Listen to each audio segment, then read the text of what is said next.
figure out what that was. And sometimes it's hard out there because there's so much going on, and it's going fast because you're calling it back and forth. So, overall 15 practices, and there was improvement there. We're going to go with Stephen Means, Cleveland.com to the left, and then come back over to Dylan Davis, Delaware Gazette. Ryan, kind of on both sides, when you're missing your top 4 wide receivers, your running backs are not really participating that much in the spring, whether it's the defense, the way they perform today or throughout the spring, or with Kyle and Devin, how you're evaluating them, how do you measure, kind of bank that into how you're evaluating both sides of the ball when you're not necessarily at full strength? Yeah, you try to look at it through the whole 15 practices of what you've seen. If you're starting to see the secondary get their hands on some balls, and all of a sudden it doesn't happen for a few days, it's probably not real. We've seen that for almost 15 practices, what you saw today. So that was really good. I think the challenge will be increased in the preseason when, like you said, we're at full strength there. But you can just see the discernment. Everything's faster. They're moving faster. They're seeing it. And I think being year 2 in the system, adding Davis in there, you're starting to see the secondary move faster, make more plays, be more decisive. Over here, Dylan Davis, Delaware Gazette, and over to the left then it'll go to Rob Aller, Columbus Dispatch. Can you just walk us through the play calling dynamic? How heavily involved was Brian with that today, and how involved were you? And I guess where do you sit with that heading out of the spring into the summer? Today we didn't really do much signaling. We just kind of huddled, and I kind of relayed the call in, and it was back and forth on the headset. And so there's been some growth there as well through 15 practices. We've had different times where we were able to get into some move-it situations, where both sides were able to call it off the call sheet, not just script it. So that was great, and that's what happened today as well. So we'll look at it and evaluate it, and keep working at it and see how it goes in the fall. Long way to the fall, but it's healthy for everybody to go through this, and it's everybody on the offensive side of the ball as well. Coming up with a game plan, coming up with plays, and then installing them, then putting them on the field. It's more than just play calling. And I think that's where, as you continue to grow and guys are in new positions, you learn. And there's only one way to do it, and that's to actually get out there and physically go through it. Over to the left, Steve Hellwagon, 24/7 Sports.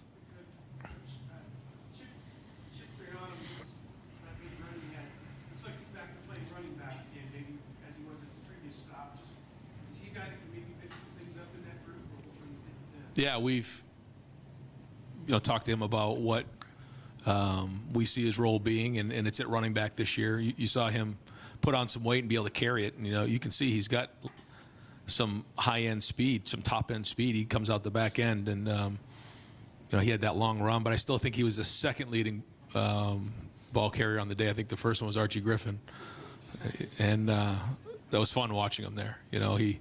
I think next year is the 50th anniversary of his first Heisman, so we wanted to make sure he came back for that one. And so the offense needed a little help at that point, too, right around the 30-yard line. So we felt like we called into the bullpen and pulled in 45, so that was good. But no, Chip has done a nice job. He's changed his body a little bit, gotten stronger.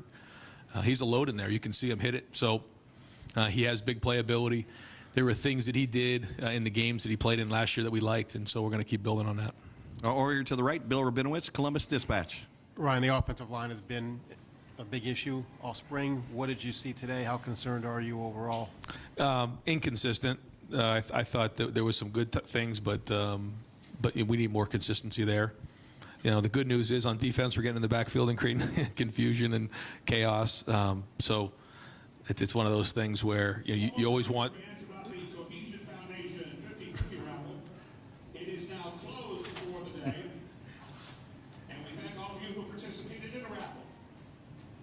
I got it, Jerry. Can't escape it. Yeah, that's right. Yeah. No matter where you turn, it's right there. Nails everywhere. See, Austin. What was the question? Yeah, about the offensive line. Yeah. So good to see the defense make some plays, and that was good, but we need more consistency there. Yeah. Over to the left, Cam Teague Robinson, The Athletic. Ryan, kind of off the offensive line question. You guys mix and match a lot all spring just to figure out what works, what doesn't. when you talk about consistency, how do you evaluate consistency when you might have a different tackle guard combination in different times? Yeah, I don't know if that matters as much. I know what you're saying. I think that's more during the season when you start to get into calls and things like that. We were very vanilla on defense today. We didn't blitz one time, so there really isn't a lot of communication. That this is one-on-one, me against you technique. That's what really the spring is, we think, and then we start getting to schematics more. We did it a little bit at the end of spring, but more in the preseason. So this is about being able to consistently do it.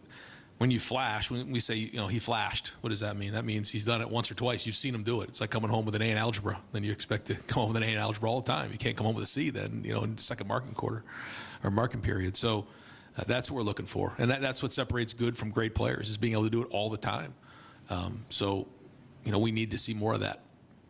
We're going to go over here to the right, Tim May with On 3, and at the same time, I'm going to bring Denzel Burke and Cody Simon and set them up in the back for anyone that wants to talk to them there. Go ahead, Tim, and then we'll go back over to the left, Rob Aller. Ryan, leaving the field after that game against Georgia, you were kind of, I don't know, disappointed in the defense, I guess is the best way of putting it, right? Do you leave here today with like a renewed optimism? I mean, how would you explain? Well, I think when you leave the spring, you get a feel for where things are. And when you start the spring, it's hard. And I think you hear, me say or us say that, we'll get through the spring and we'll have a better feeling. So coming out of the spring, I do. I think the first thing was the back end explosives. You saw today we didn't really give up a lot of explosives, maybe just a couple there in the second half. And that's important for us. We expect to score a lot of points on offense, and if we can avoid explosive plays, then that's a recipe for winning, which that was the idea in 2019, and we need to continue to do that. So as we come out of the spring, we'll evaluate it. We'll go through each position, but there's reason for optimism for sure. And real quickie, when you evaluate Cal today, do you keep in mind that, boy, there was very little time sometimes to get things done? I mean, how do you balance all of that? Oh yeah, you take all those things into consideration. Yeah, for sure. It was. I know Devin was excited about playing in this game, so not being able to was disappointing for him. But I thought, Tristan and Kyle both, were out there competing, and it wasn't always a clean pocket, wasn't always a clean look on the back end. But I did like the throw he had for the touchdown. Those were, being able to make those throws are big down the field. When you have an opportunity to make those downfield throws, that's been the difference for us. That when we were explosive, we're at our best football, and so that was a good step in the right direction. What's that? Yeah, a little bit here and there. Yeah, but not as much as today. Over to the left, Rob Aller, Columbus Dispatch. Yeah, Ryan, every team is unique. Every team has its own identity. I think last year leadership was a big part. Is it too early to say what the identity of this team is? Maybe not on the field, but behind the scenes? No, it's something that we wanted to forge early in the off season, and it was about competing. We've talked long and hard about how there's difference between hard work and competing. Everybody's working hard. If without it, you don't have a chance. But competing means winning or losing. And so we had a lot of win or loser. I think you guys were at a couple of the practices. You heard that all the time, win or loser, compete. We have another message that we want to get in the summer. We'll get into that down the road. But it's been about competing. And that when you go against your clone, when you go against your equal and talents equated, what are you going to win? What's your edge? And so that's been a huge message for us and a focus and emphasis. How is the leadership? I know you developed it last year with some stuff you did. Is it carried over, or do you have to kind of start from scratch on that? Well, we did the same thing we did the year before. So we went through the leadership, voted on that leadership committee, drafted squads, and I thought it was excellent. We're going to do that again. So we start again right after the spring. We'll draft or we'll pick some new leaders, because some guys that you think are leaders in February maybe don't do a great job, or some emerge, and so that changes. And then we'll go through and have another draft, go through the summer workouts with Mick, and then we'll have a really good idea of who the captains will be when we get into August. So this is our second year doing the leadership committee and having these squads, and I think it's really built strong leadership in the team, and I feel good about where our leadership is at right now. We got two more questions for Coach over here. Nathan Baird, Cleveland.com. To go back to Kyle, and I guess you could talk about Devin in the same capacity, but a couple times today he had those, like, from one far hash to the sideline throws, like things that look like they're tougher throws. Where do you feel like both of them are right now, just as far as the underlying skill that maybe still has to be refined? Are you happy with where that's trending? Yeah, I mean, I think Kyle and Devin both have strong arms. They can make that field throw. when you're playing against drop 8 and you're playing against, zone coverage like that, they're gonna drop pretty hard. And we relied a little bit on drop back pass. Once you get to drop back pass, you're seeing those guys drop into the zones, and then you have to really negotiate the zones. I thought when we did call a couple of the play actions and the RPO at the end there, where guys are down to the line of scrimmage and create more of that run pass conflict, it opened up some more windows. But I think Kyle can do all of those. We've seen them do that, where he can make all those throws. He can handle play action. He can handle RPO. He can handle drop back pass. He can make the field throws. So he definitely has the skill set. Over to the left, Stephen Kishbaugh, the Lantern. Coach, on Wednesday you mentioned that the defensive line was an area that you were a little bit concerned about. How did you think they looked today, and what do you think they still need to improve upon? I don't know if I'm concerned about the D-line. I think one thing that we need to make sure we're doing is building depth. Yeah. I feel like, we have the right people in place, in terms of starters and the first group or so. Now, those guys have to play great, and that's important. As you take the next step in your progression, it's one thing to be a starter. It's another thing to be a difference maker. I think we have quite a few guys that can be difference makers. I think, you're referring to the depth. And we like to play a lot of depth here. It's a long season. So that's an area that, we got to continue to see improvement. But guys like Kenyatta Jackson stepped up, and we need more and more of those guys to do that in the D-line. And final question for Coach over here to the right, Tony Girdman, Buckeye Huddle. Ryan, C.J. Hicks today, is that flashing or is that consistency? Just what have you seen from him today, this spring? And if that's who he is, how do you find time for him this season? I'm going to put a new category in there. He flashed more today. So, we're still looking for that consistency. But you're starting to see it more and more. He's making plays. He's showing up. And I think, Jim and James are both doing a great job with him. If I can, I'll put it out. Is he a gamer more than a practicer at this point, or is it just youth? Yeah, I know what you're saying. I don't know really as much as we practice if being a gamer, really exists. I mean, certainly some guys, can handle playing games better than others. But if you don't practice well, it's hard to play well. And what we saw in practice is what we saw in the game today. Great. Coach, thank you very much. Thanks, guys. Folks, let's go ahead and wrap up with Denzel. And we'll see what else we can get done here.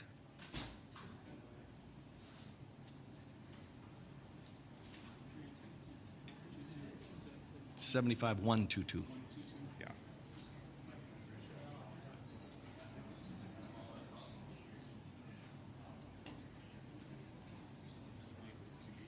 Well, I hope so.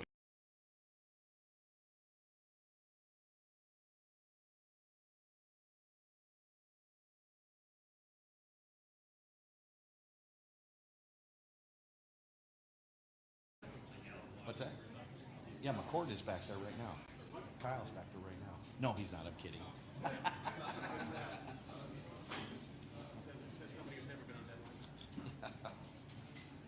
Yeah. You guys are the best. Hey, hold on one second. Do we want them both at one mic, or you want one in the front and one in the back? Both up front? Okay. All right, folks, we're going to open up for questions with the front. Just direct who you want them to. We got Kyle McCord and Devin Brown. We'll open up. Who's got a microphone? Okay, we'll open it up with Dan Hope, 11 Warriors, and then we'll go with Dylan Davis, Delaware Gazette. Yeah. For Devin, obviously, you weren't able to play today. Just what happened to your finger, and when do you feel like you're going to be able to get back out throwing again? Yeah, it was just a slight little thing in practice. Just had a little procedure on it. Nothing crazy. We'll be back in 4 weeks or so. What was it like just watching today? Was that hard for you? Yeah, I mean, it's definitely hard knowing I could have been playing out there, but, I mean, we were working for it all spring. But at the end of the day, I was just happy to be able to cheer on my guys and do what I could. Okay, over here to the right, Dylan Davis. Kyle, where would you evaluate your command of the offense after year 3, third spring now? Where would you evaluate your command of the offense right Yeah, I think every year you take a step in the right direction.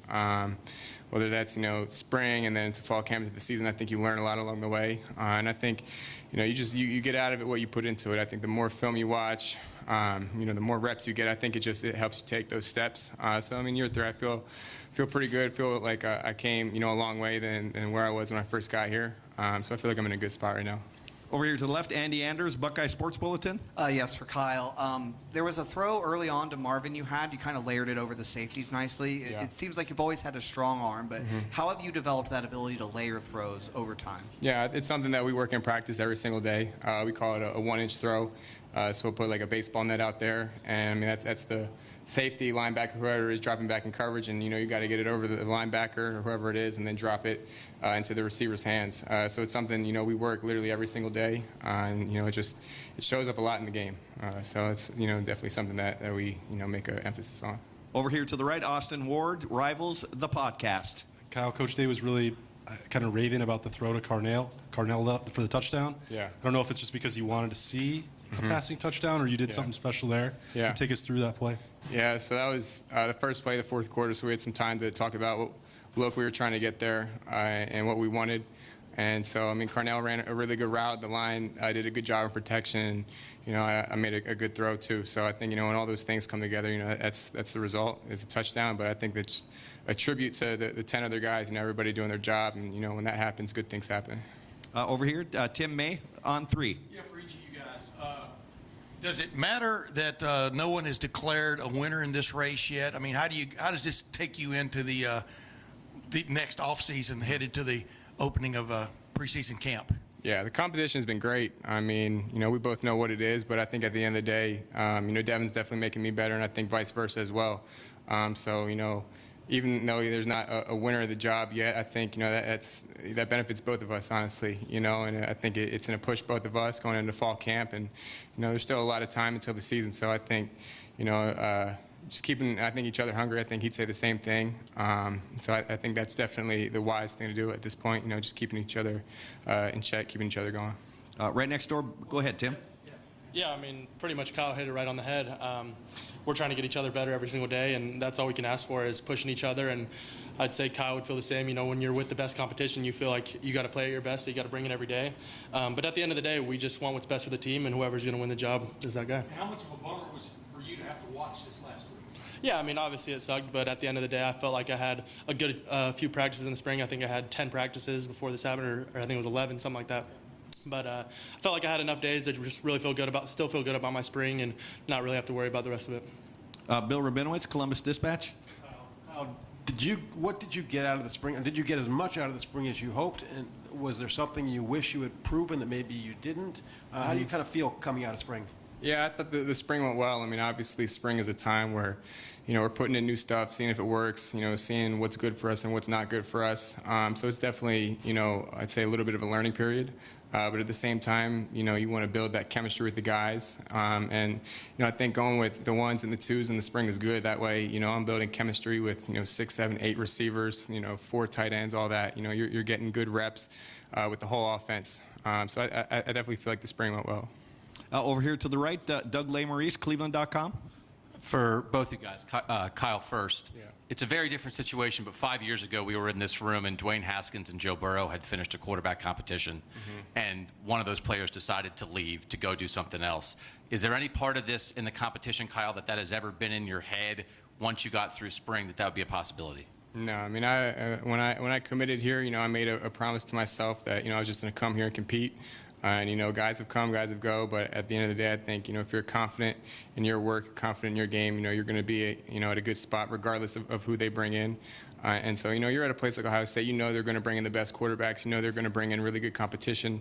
And, you have to earn it every single day. Yeah, you can answer that as well. I'm sorry, repeat the question for me. Just the idea of you get to the end of spring, would there be anything in your head, a possibility of thinking about a transfer if you're not thinking you'll be the starter? Yeah, no, that's never crossed my mind. I've always been a guy that's going to stick to my word and stick to where I'm at. And I've always said from the beginning, I came here and I wanted to compete. And, if that's not how it goes, that's how it goes. But I'm sticking around. I'm still a Buckeye. I want to do everything I can to help this team. We're going to go just a couple more questions. Bill Landis, Rivals, the podcast. I think both of you guys can probably answer this. Whichever one of you is the starter in the fall is going to step into a really good situation with all the weapons you have, but not all of them have been available this spring. In fact, most of them haven't been available this spring. How has that been kind of working through that when maybe you go through some struggles? In the back of your mind, do you tell yourself, like, I'm still learning from this, and when we get on the field in the fall, who's around me might be very different? Yeah, I mean, like Kyle said, the spring is just a time to learn and grow. You know, we're still trying to figure out what kind of team we have right now. I mean, there's a lot of new freshmen that are stepping in. I've never played college football before, and they got to learn the offense just as much as we do at this time, just because everything's so new. We're just trying to keep adding things, see what works, see what doesn't. And every year it's a different team. It's never the same team every year, no matter who comes in. But I mean, injuries is the name of the game. I mean, it always happens. But either way, we get to work with guys that are still growing and figure out what works. Over here to the right, Spencer Holbrook, Letterman Row. Kyle, you had 2 years with Coach Wilson and now one with Coach Hartline in the spring. What's that been like for you to go through an offensive coordinator transition? And just now that you're on the other side of it, how do you think that went with Coach Hartline for 15 practices? Yeah, I think Coach Hart stepped into that role seamlessly. I think, he sees the game from a really good perspective. And I think, that's a testament to his time playing and now being a coach. He sees all 11 guys. Sometimes with a receivers coach, you would think, he only knows the pass game. He doesn't know the run game, doesn't know the protections, but he understands all that fully. And I think, he stepped up to the role and hit it out of the park. And we put in some new stuff that worked really well that we'll use going into the fall. But I mean, in terms of just from like a quarterback perspective, I mean, it's been kind of consistent with Coach Dennis and Coach Day. So having that consistency, has kind of helped me through that transition. But, honestly, it wasn't, a crazy transition or anything like that. And final question, Nathan Baird, Cleveland.com. For both of you guys, and this is sort of a follow-up on what Bill just asked you, but with the top receivers not being around necessarily all this spring, with the defensive line having kind of an edge up front, I mean, do you guys look at that as an opportunity more than anything, that whoever wins this job, or eventually you're going to have to win with whoever in order to fulfill what Coach Day wants in an Ohio State quarterback? Mm-hmm. Yeah, I mean, the starting receivers today, Marvin Harrison, Carnell Tate, and Jaden Ballard, I mean, those are 3 really good guys, and that's without Emeka and Julian and Xavier. So, I think even in, the twos today are still really deep. So I don't think, the personnel really, affects, too much of what we do. All the receivers have done a good job of getting open, getting a good job of making plays, catching the ball. And so at the end of the day, being the quarterback, you just have to, do your job, get the ball to the right guys, make the right protection calls, all that. Because at Ohio State, regardless of who's in the game, they're going to be a really good player. So if you're going to be the quarterback here, it's just a matter of getting, the team in the right situation, getting the ball out on time, all those things. So I think it's all in the details. Devin, too? Or no? Good. Yeah, I mean, Kyle pretty much hit it. At the end of the day, we're Ohio State. We're always going to have the best players no matter what. And, if they're 2s, 3s, even 4s, they're still going to be some of the best players in the country. And at practice, we try to make practice as hard as possible so that Saturdays are easier. So, when we have guys like JT and Jack Sawyer and Michael, all these guys on the D-line, really pressing us, it forces us to get our feet going, get the ball out faster, and make the game situations a lot easier. Great. Gentlemen, thank you very much. Media, thank you very much. Thank you.